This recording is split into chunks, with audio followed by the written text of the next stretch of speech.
आजचे दैनंदिन मानना.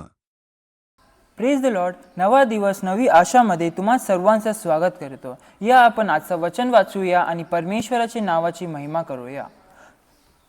स्तोत्रसंहिता 91:10. म्हणून कोणतीही अरिष्ट तुझ्यावर येणार नाही, कोणतीही व्याधी तुझ्या तंबूजवळ येणार नाही. हालेलुया. परमेश्वर आपल्याला या वचनामध्ये काय सांगतोय? कोणतीही अरिष्ट तुझ्या जवळ येणार नाही, कोणतीही व्याधी तुझ्या तंबूजवळ येणार नाही. पण तुम्ही विचार करत असाल या जीवनामध्ये की मी आता खूप चांगलं चालू आहे. तुमच्या जीवनामध्ये तुमच्या मनामध्ये एक भीती असेल, एक डर असेल. तुम्हाला हे विचार वाटत असेल, मला काही झालं तर माझ्या मुलांचं काय होणार, मला काही झालं तर माझ्या आईबाबांचं काय होणार, मला काय झालं तर माझ्या परिवाराचं काय होणार. तुम्ही विचार करत असाल तर देव बाप्पा तुम्हाला म्हणतो हे कोणतीही अरिष्ट तुझ्या जवळ येणार नाही. कुठलीही दुष्टक्रिया तुझ्या विरुद्ध कार्य करत असेल, कुठलीही शैतानी क्रिया तुझ्या विरुद्ध कार्य करत असेल, ते सर्वांना येशूच्या नावाने मी बांधतोय राजा. तू परमेश्वराला तुम्ही जेव्हा बोलता, तुम्ही परमेश्वराला बोलणार, परमेश्वराची प्रार्थना करणार, हे परमेश्वर तुमच्या ही प्रार्थनाला ऐकणार. तुम्ही जेव्हा पूर्ण परिवारवरून रोज फॅमिली प्रेमध्ये परमेश्वराला बोलणार, परमेश्वर हे 91 अनुसार तू जसे आम्हाला म्हणले आहे की कुठलीही अरिष्ट माझ्या जवळ येणार नाही, माझ्या परिवारा विरुद्ध कार्य करणारे सर्व दुष्टक्रियांना येशूच्या नावाने बांधतोय परमेश्वरा. तू हे जेव्हा तुम्ही लोक पारिवारिक प्रार्थनामध्ये, व्यक्तिगत प्रार्थनामध्ये जेव्हा हे सर्व काही बोलणार, तेव्हा परमेश्वर तुम्हाला आशीष करणार. तुम्हाला परमेश्वर त्याच्या पंखाखाली धापून तो सांभाळ करणार, तो तुमच्या सोबत राहून तुमचे रक्षण करणार.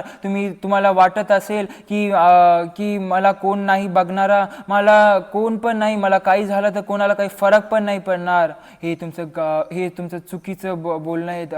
प्रिय लोकांनो, परमेश्वर बोलतो हे मी परमेश्वरचं कसं आहे की एक पण आत्मा जर नरकात गेली तर परमेश्वराला खूप दुःखी होतो. तो परमेश्वर तुम्हाला काही झालं, तुम्हाला परमेश्वराने त्याच्या स्वरूपात हालेलुया, परमेश्वराने तुम्हाला त्याच्या स्वरूपात बनवलं आहे.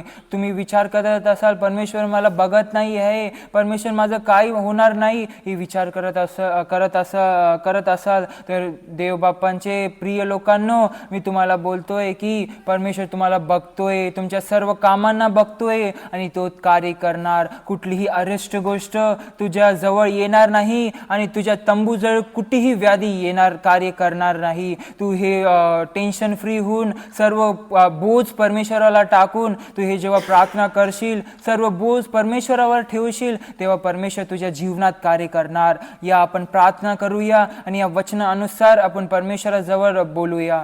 धन्यवाद करतोय देवा, स्तुती करतोय देवा, तुझ्या नावाचा परमेश्वर आम्ही धन्यवाद करतोय परमेश्वरा. आजचं जे वचन तू आमच्या जीवनात दिलंय परमेश्वर, या वचनाला तू आशीष करून दे परमेश्वरा. परमेश्वर आमच्या जीवनामध्ये परमेश्वर कुठलीही अरिष्ट गोष्ट आमच्या जवळ नाही येणार करता परमेश्वर, कुठलीही परमेश्वर व्याधी परमेश्वर आमच्या तंबूजवळ नाही येणार करता परमेश्वर. तू कार्य कर परमेश्वरा, तू कार्य करशील, अनुग्रह करशील, मी विश्वास करतोय देवा. आमचा परमेश्वर पूर्ण विश्वास तुझ्यावरच आहे परमेश्वरा. तू कार्य करशील, अनुग्रह करशील, मी विश्वास करतोय. ही छोटीशी प्रार्थना ऐक आणि कबूल कर माझ्या स्वर्गातील देव बाप्पा. आमेन आमेन.